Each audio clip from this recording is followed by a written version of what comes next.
Welcome back. Today, we're stepping away from tools to talk about something just as important: getting hired. If you're transitioning into cybersecurity, your resume needs to speak the language. Hiring managers scan for specific keywords.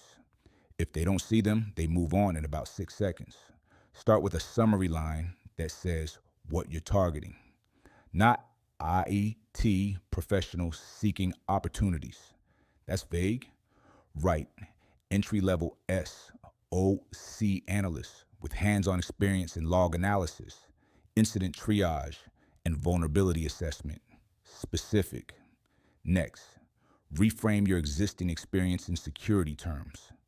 If you handled help desk tickets, you triaged user-reported security incidents. If you reset passwords, you manage identity and access controls.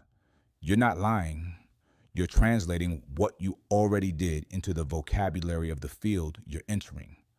Your certifications go near the top: Security Plus, CompTIA CYSA Plus, anything you've earned. If you're working toward one, say CompTIA Security Plus.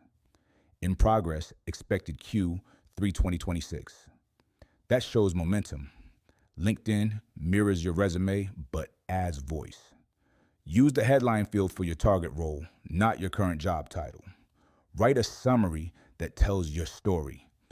Why cyber? What you've learned, what you're working toward. Recruiters search LinkedIn for keywords like SOC analyst, incident response, and SIEM. Your resume gets you past the filter. Your interview gets you the offer.